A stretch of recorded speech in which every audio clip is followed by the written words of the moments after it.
Hey guys, in this video I want to talk about the concept of living to fight another day. Before I get into that topic, guys, I encourage you to stick around to the end of this video, find out how you can reach me, the big, hairy, ugly dude, with your questions and or comments. So, before I get into that topic, guys, I need some of my whey protein and coffee, because I just woke up. Let's talk about living to fight another day. I read a lot of training logs, and one of my pet peeves is seeing guys pull a major squat PR attempt out of their ass. They're training along, they got a program, they're following the program, and one day they hit the gym and they just decide out of the blue to test their PR. So they go for a big number. They go for something really crazy. Now, I got to tell you guys, this drives me nuts because most of the times I have personally gotten injured, probably 80% of the time, and we're talking minor injuries here, but injuries that take a couple weeks, 2, 3, 4 weeks to completely heal. Every time I have personally gotten injured, it's either from trying to pull a big PR attempt, a max PR attempt out of my ass, or adding something crazy on at the end of the workout that related to heavy lifting. Like say I was doing a bunch of volume work at the end, I decide to go for a heavy triple on squats with 500 or whatever. Nearly every time I get injured, it's related to doing something crazy like that. So, my advice for you guys is when you get the bug in your butt to go for something, don't try to go for a grand slam. Okay, just try to go for a single, a baseball analogy. Try to go for that little improvement. If your previous squat PR is 400 and you get a bug in your butt that you want to try to go for a new PR, try 405. Yeah, you're probably going to think I'm way too conservative, but guys, it's all about small progress. It's all about small progress. Don't put on 440 on the bar and try to kill yourself. It's just a recipe for getting yourself in trouble. Go for the small progressive steps if you're going to go that route. And guys, I'm going to also recommend, excuse me, that if you're the type of person that gets this bug in their ass frequently, you need to start programming it, okay? You need to start programming it by using some form of periodization, where you ramp up gradually and increase the weight to a new PR attempt, maybe every 6 weeks, maybe every 8 weeks, whatever.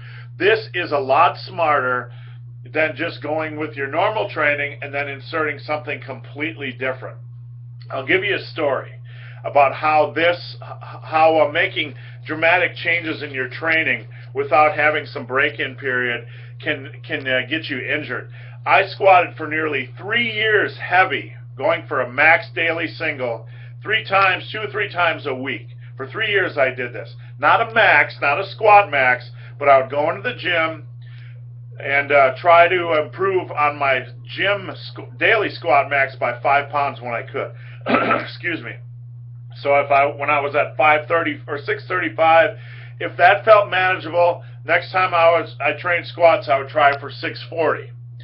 So the point here is that I would train heavy and consistently. I'd train the same way day in and day out. I wasn't making different jumps. I wasn't going from volume training for 6 weeks to all of a sudden going for a big squat PR. Now, after my last meet, I would decide to improve my conditioning.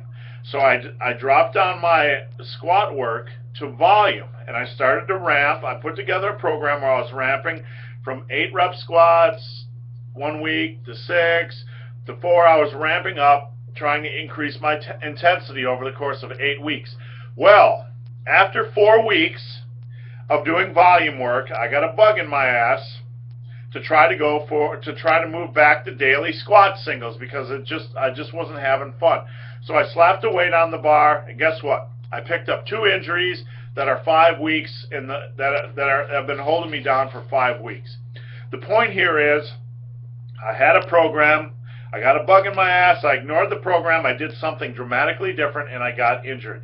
If you want to do something dramatically different from your program, you have to either ramp into it, progress into it slowly over the course of a few weeks, that's periodization, or if you're going to go for a PR and you simply must do it, Just go for a little PR, a baby PR. Don't go for a monster PR. That's a good way to get injured. So there's two ways, good ways to get injured. Going for monster PRs when your body's not accustomed to heavy work, and doing something dramatically different from your program that involves heavy training. So guys, train smart, live to fight another day. If you're super motivated, funnel that motivation and that energy in a smart way into your training so you can stay healthy, live to fight another day, and get after it again next week. So guys, I hope this video has been of some help and it made sense. I hope it made sense. If you have any questions or comments regarding this topic or any other topic for the Big Hairy Ugly Dude, there is a link below to a forum Q&A. Come on over, ask me any questions you want on strength training, muscle building, diet, nutrition, supplementation, motivation, or how to grow a perfect beard. Come on over, join us, kids. And as always, guys, thanks for watching. Have a great day.